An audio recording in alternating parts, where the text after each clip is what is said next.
Hello जी, अस्सलाम वालेकुम, good morning, सलामत बाकी सबको खैर एंड वेलकम बैक है अगेन। क्या हाल चाल है वीडियो? ठीक ठाक हो, खैरियत है, फिट हो? अभी सुबह के 9 बज रहे हैं, 9 नहीं 10 बजने वाले हैं और 9 बजे का टाइम दिया था मैंने।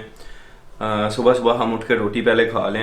ये रोटी की रूटीन जो है ना, मैं नहीं छोड़ रहा आजकल। कोरोना के बाद यहाँ पे बहुत सारी चीज़ें खुल गई हैं और अभी हम घूम सकते हैं, आगे पीछे जा सकते हैं, पर कुछ एहतियात है जो करनी पड़ेगी। मैं काफ़ी दिनों से फील कर रहा था कि मैं थोड़ा चिड़चिड़ा होता जा रहा हूँ। कल रात को हमने डिसाइड किया कि कहीं चलते हैं घूमने फिरने, नज़दीक ही कहीं घूम फिर के चकरी ला के आ जाते हैं, साथ में वीडियो भी बनाएंगे। तो आज हम चकरी लाने जाएंगे। मैं रोटी खा के आपको नीचे मिलता हूँ जल्दी से, क्योंकि टाइम बड़ा हो गया। मैंने टाइम दिया था 9 का और 10 बजने वाले हैं।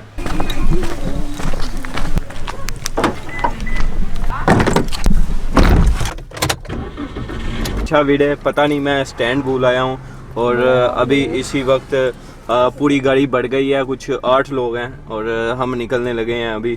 तो मैंने सोचा बता दूं। इसके अलावा आपको आज एक बड़ी मज़ेदार सी बात बताऊंगा। मुझे काफ़ी सारे मैसेजेस आते हैं बिज़नेस वालों के रिलेटेड के हमने इंडोनेशिया में बिज़नेस करना है, तो उसके बारे में हम थोड़ी बात करेंगे। पर जगह देख के ना यार मेरे मुँह लुटा के देने के सारे।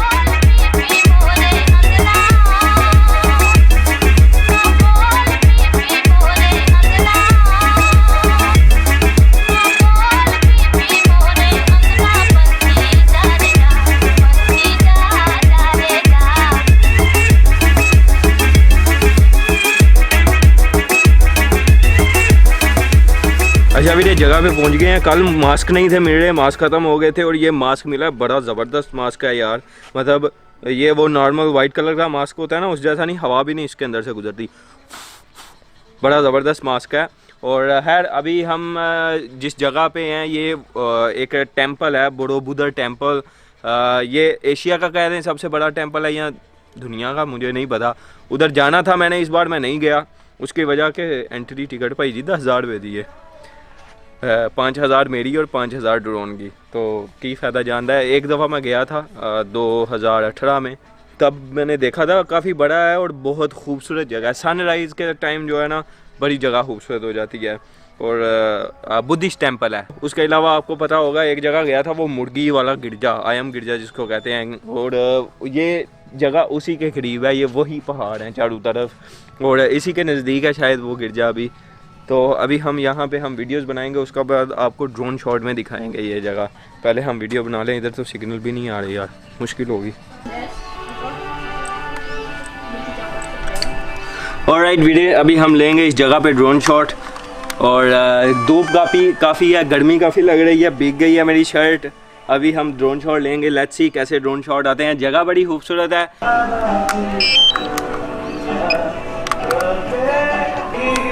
अच्छा मैं इस वायर का इस्तेमाल करता हूँ। जो इशू था ना उसका पहला वो ख़त्म हो गया। कुड़ी है कि मेरे सामने एडी लम्मी हड्डी वाली जुत्ती पा गया, ये ना पता नहीं टुर के लिंदियां ने है, हड्डी नहीं थकदी। खैर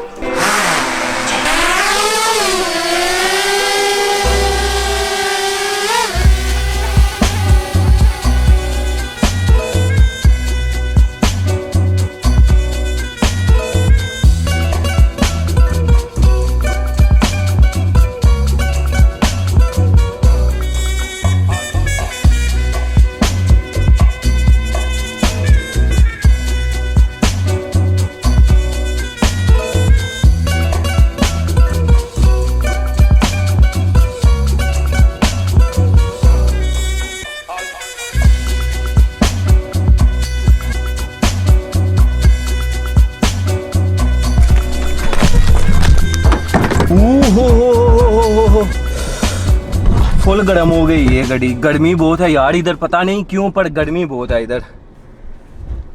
नई वीडियो बनाएगी, ड्रोन शॉट भी नहीं लिया गया, ड्रोन भी गर्म हो गया। ड्रोन भी जब गर्म हो जाए ना तो उसकी बैटरी बड़ी जल्दी ख़त्म हो जाती है। अच्छा मैं बात एक आपको बताना भूल गया। मैंने आज आपको बताना था बिज़नेस के बारे में कि इंडोनेशिया में काफ़ी मैसेजेस मुझे जो आते हैं वो इसके रिलेटेड हैं कि आकाश भाई बिज़नेस कैसा है, इंडोनेशिया में बिज़नेस कर सकते हैं। तो मैं अपना भी एक्सपीरियंस शेयर करूँगा जो रिसेंटली मेरे साथ हुआ है। Ya kamu yang cerita sama itu pacar, kamu yang tak tahu. Ini Mas, ayo mandi. परसों मैं देखा रिश्मा का एक नया आया है, तो रिश्मा ना उसको इस तरह गाड़ी कर रही थी। मैं चोरी चोरी देख रहा था उस वक्त का, मैं इसको बड़ा सता रहा हूँ।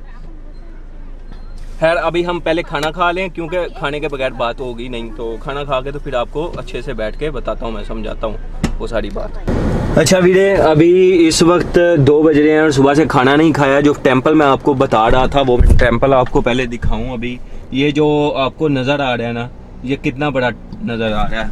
ये वो टेंपल है जिसकी मैं बात कर रहा था। ये शायद एशिया का या दुनिया का सबसे बड़ा बुद्धिस्ट टेंपल है। इतना बड़ा है कि आप 1-2 दिन में इसको घूम नहीं सकते। कई हज़ार तो इसकी सीढ़ियाँ हैं ऊपर तक जाने के लिए, और ऊपर जाके जो व्यू नज़र आता है ना नीचे का, क्या मैं बताऊं। मैं गया था पिछली बार, ऊपर ही जाया गया और नीचे ही आया गया, इतना मैं थक गया था। Papa saya akan curi. Apa itu? Tapi siapa orang pun tak suka loh makan curi loh. Bukan, dulu kan itu sudah Iya, sini. tahu. हाँ जी वीरे, अभी वापस आ गए हैं हम। आज दूसरा दिन है, दाढ़ी शाड़ी हमने काट ली है और उसके अलावा नमाज अभी पढ़ के आए हैं अल्हम्दुलिल्लाह रब्बिल आलमीन। नमाज इसलिए बताता हूँ कि पाकिस्तान में था ना, तो मैं इधर उधर घूमता रहता था तो नमाज भूल जाता था। तो जब से नमाज फिर से शुरू की है ना, अल्लाह की रहमत आ रही है, बड़ी ढेरों रहमतें आ रही हैं। तो नमाज मुझे अभी भी लगता है, मुझे अभी भी याद है, मेरा एक दोस्त था, वो मुझे कहा करता था यार जिस दिन मैं नमाज ना पढ़ूं तो मेरा काम नहीं चलता, काम डाउन आ जाता है। तो मैं दिमाग में ऐसे ही सोचता था यार ये इसका बिलीव है, पर एक्चुअली में मुझे अभी ये चीज़ें फील होती हैं कि मैं जिस दिन नमाज नहीं ना पढ़ता कुछ 5-6 दिन लगातार, तो मुझे ऐसा फील होता है कि यार मैं बहुत डाउन चल रहा हूँ, काम नहीं अच्छे से मिल रहा, स्पॉन्सर्स नहीं आ रहे। मेरे ख्याल में ये सारी चीज़ें मैटर करती हैं, असर करती हैं, रखती हैं असर बड़ी गहराई में। खैर बात हमने करनी थी बिज़नेस की, तो मैं दरवाज़ा खोल लूँ। खैर बात मैंने आपको बताई थी कि मुझे बहुत सारे मैसेजेस ऐसे रिसीव होते हैं कि आकाश भाई हमने इंडोनेशिया आना है, शादी करनी है, बिज़नेस करना है, जॉब करनी है, इसके बारे में कुछ बताएं। तो सबसे पहले हम बात करेंगे जॉब्स की। ज़रा शॉर्ट में बता दूंगा, आपको सारी चीज़ें समझ में आ जाएंगी। सबसे पहले बात करेंगे जॉब्स की। जॉब यहाँ पे अगर आप ये एक्सपेक्ट करते हैं कि आप यहाँ आएंगे जॉब करेंगे, आपको सैलरीज मिलेंगी मलेशिया या उसके सऊदीया या दुबई की तरह, तो वो बात बिल्कुल नहीं है। यहाँ पर सैलरीज बिल्कुल पाकिस्तान की तरह है, जितनी पाकिस्तान में आपको नॉर्मल काम की मिलती है उतनी ही इधर मिलती है। तो जॉब अगर आपको कोई ऑफर कर रहा है बड़े हाई लेवल पे और वो आपको बड़ी अच्छी सैलरी पे कर रहा है तो फिर तो ठीक है। पर अगर आप ये सोचते हैं आप आएंगे यहाँ लेबर का या किसी रेस्टोरेंट में या इधर उधर काम करके कुछ कमा लेंगे, तो मेरे ख्याल में वो कोई अच्छा आइडिया नहीं है। और उसके लिए वो आपको वीज़ा भी नहीं मिलता है, वर्क परमिट शायद नहीं है यहाँ का, के है बिज़नेस का मुझे पता है। खैर दूसरी बात करते हैं बिज़नेस की। सबसे पहले आपको यहाँ आने के लिए चाहिए बिज़नेस वीज़ा, अगर आपने बिज़नेस करना है, ठीक है। पर बिज़नेस वीज़ा पे आगे आप शादी का नहीं सोचिए फिर। तो मैं उन चीज़ों के जवाब दे रहा हूँ जिनके मुझे ज़्यादातर मैसेजेस आते हैं कि हमने आना है, शादी करनी है, बिज़नेस करना है, क्या तरीका है। भाईजान सबसे पहली बात, आप आते हैं, शादी करते हैं, वीज़ा आपको मिल जाता है, तो आप शादी के वीज़ा पे बिज़नेस नहीं कर सकते। अगर आप बिज़नेस करते हैं तो आप इन्वेस्ट करते हैं, वो बिज़नेस किसी और के नाम पे होगा। फॉर एग्जांपल आपने जिससे शादी की है उसके नाम पे होगा। अभी बिज़नेस कौन सा कर सकते हैं, मैं आपको अपनी एग्जांपल बताऊंगा, अपने एक्सपीरियंस बताऊंगा जो मैंने किए हैं कुछ पिछले 4-5 महीने में। और मेरी एक बात याद रखिएगा, जे किसी ने मैनू है कहा ना कि तू बेवकूफ़ है, तेन तो कख पता ही नहीं है, तो मैं जरा वे ना की करांगा पता नहीं, पर अच्छा नहीं लगेगा, ठीक है। वो कहते हैं कि एक समझदार इंसान वो है जो अपनी गलतियों से सीखता है, वो मैं हूँ।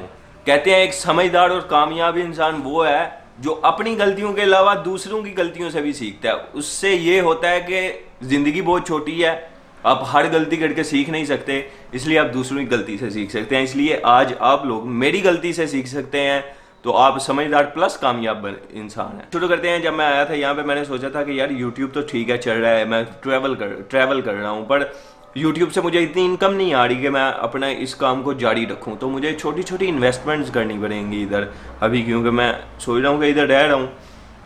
तो मैंने ये दिमाग में रखा, किसी के साथ शेयर नहीं किया।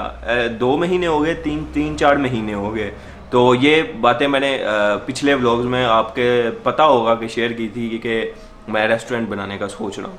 तो उसके बाद मैंने बताया नहीं इतना, वो वजह बताता हूँ। खैर ऐसे यूं ही बैठा था, एक दोस्त था, इतना अच्छा भी नहीं करीबी भी नहीं, एवं ही बस सलाम दुआ, कोई ऐसे ही आ गए, कुछ दफ़ा मुलाकात हुई, इधर उधर गए। मुझे क्या, वो एक रेस्टोरेंट में काम करता है, मुझे वो कहता है कि यार मेरे पास कभी पैसे हो ना तो मेरे पास जगह है, मैं इधर ये वाला काम शुरू करूँ, ये फूड बनाऊँ। तो मैंने कहा कितने पैसों की ज़रूरत हो चाहिए तुम्हें? तो उसने कहा 3-4 लाख से काम चल जाएगा। मेरी एक बात याद रखिएगा बिज़नेस वालों के लिए, ये भी अपने पर्सनल एक्सपीरियंस से बताने लगा हूँ।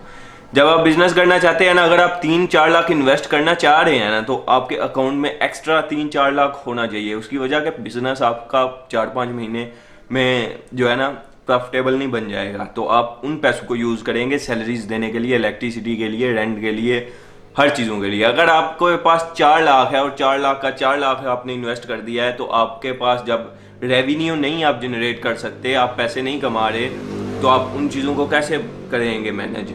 तो आप उधार लेंगे इधर उधर से, जो काम नहीं चलता फिर वो ठप हो जाता है, बंद हो जाता है। उसने 3-4 लाख मुझे कहा, तो मैंने एस्टिमेट लगाया कि मुझे कितना होने चाहिए। अच्छा, उसने कहा कि इस तरह मेरे पास जगह अपनी है, मेन रोड पे है, और ये फूड करना है मैंने शुरू। मैंने कहा ठीक है, मैं इन्वेस्ट कर देता हूँ, मुझे कितना दोगे? उसने कहा 50-50। मैंने कहा ठीक है, मुझे किसी चीज़ का नहीं पता, ना किसी चीज़ की नॉलेज है, सिर्फ तेरे भरोसे मैं इन्वेस्ट कर दूंगा।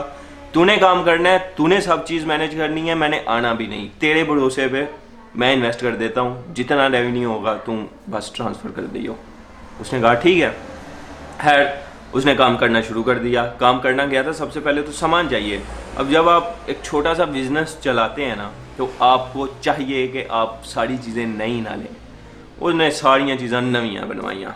खैर वो उसकी एक्सपेक्टेशन से भी ज़्यादा काम बढ़ गया, मैनेज किया, चलाया, शुरू हो गया काम। पहले 2-3 महीने मुझे पता था कुछ भी नहीं प्रॉफिट आना, मैंने वो संभाल के रखी थी चीज़ें। शुरू हो गया, काम चलाया, मुझे नहीं पता क्या कर रहा है क्या नहीं। मैंने बस 1-2 दफ़ा 3 दफ़ा पूछा, आया गया, दिए लिए, इतना। ये कोरोना से पहले की बातें हैं। काम अच्छे तरीके से चलने लगा, काम से थोड़े पैसे आने लग पड़े, जितना वो बनाता उतना वो सेल करता, कुछ कमाने लग पड़ा अभी 4 महीने बाद। और आखिर में आ गया कोरोना। अभी जब आप अपना बिजनेस किसी और पे डिपेंड कर देते हैं ना, तो होता ये है कि जब तक वो बंदे का दिल है वो काम करेगा। जब उसका दिल खत्म, बोर हुआ, उसने भाग जाना है, आपका काम बंद, आप चुप करके बैठे रहो।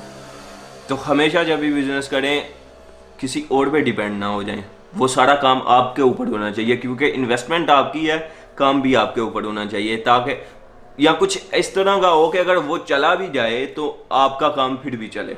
अच्छा, कोरोना आ गया, कोरोना में काम बहुत कम हो गया, सब कुछ डाउन हो गया, बहुत लॉस होने लगा। उसने मुझसे कहा ऐसे ऐसे कुछ दिन बंद कर देते हैं, तो मैंने कहा ठीक है, एज यू विश। तो उसने बंद कर दिया रेस्टोरेंट। उसके अलावा क्या हुआ, 1 महीना गुजरा, कोरोना चल रहा है, लॉकडाउन है, 2 महीने गुजरे, कोरोना चल रहा है, लॉकडाउन है, 3 महीने गुजरे, 2 महीने गुजरे बस। उसके बाद मैंने फ़ोन किया उसको, उसने मेरा फ़ोन ना उठाया। मैं समझा, मैंने दूसरे दिन फिर फ़ोन किया, उसने फिर फ़ोन ना उठाया। मैं समझा, मैंने तीसरे दिन फिर फ़ोन ना किया, उसने फिर फ़ोन ना उठाया। मैं समझ गया बंदा नस गया, दिल इसका बढ़ गया है। तो फिर मैंने एक दोस्त के हाथों स्नेहा बजवाया उसको कि उसको बोलेंगे सामान समून बेच के ना जो बचेगा तो ट्रांसफ़र कर दें मेरे अकाउंट में। सीख गया हूँ मैं। तो ये है वो गलती। ये मैं क्यों बता रहा हूँ, कुछ दिन पहले एक बंदे ने मुझे मैसेज किया था कि मैं आना चाह रहा हूँ, कौन सा बिज़नेस अच्छा है। आप किसी को क्यों पूछ रहे हैं कौन सा बिज़नेस अच्छा है? इन्वेस्टमेंट आपकी, एक्सपीरियंस आपका, जो करना है आपने करना है। दूसरी बात, एक ने कहा कि मैं रेस्टोरेंट का सोच रहा हूँ, रेस्टोरेंट बनाता हूँ वहाँ पे, और इस तरह, और मैं जो है ना पाकिस्तानी फूड बनाऊँगा, ये वो। प्लान्स तो बड़े होते हैं बंदे के, पर जब वो मुझे आइडिया बता रहा था कि मैं जहन में ये सोच रहा था कि बेटा अभी तुम पाकिस्तान में हो, इधर आओ तो तुम्हें पता चलेगा कि हम जितनी चीज़ें आसान सोचते हैं उतनी है नहीं, पर उतनी हो सकती हैं अगर वो सारी जिम्मेदारी हम खुद पे ले लें। तो ये थी मेरी बात। बिज़नेस करना ईजी है, आप अपने नाम पे शादी करके बिज़नेस नहीं कर सकते। अगर आप करेंगे तो फिर उसकी सारी रिस्पॉन्सिबिलिटी खुद लीजिएगा, किसी के ऊपर नहीं डालिएगा। और तीसरा, कभी किसी से नहीं पूछिए कि क्या करना चाहिए। उसकी वजह कि जब आप किसी से पूछ के Mati om. Lanjutin sudah lanjut ya. क्योंकि जब आप किसी से पूछ के बिजनेस करते हैं तो वो तब तक चलता है जब आपका दिल चल रहा है। जब आप बोर हो जाएंगे आप बंद, तो वो करें जो आपका दिल को अच्छा लग रहा है। तो बस यही तक वीडियो, दुआओं में याद रखिएगा और मिलते हैं इंशाल्लाह आपको कल किसी और अच्छे व्लॉग के साथ।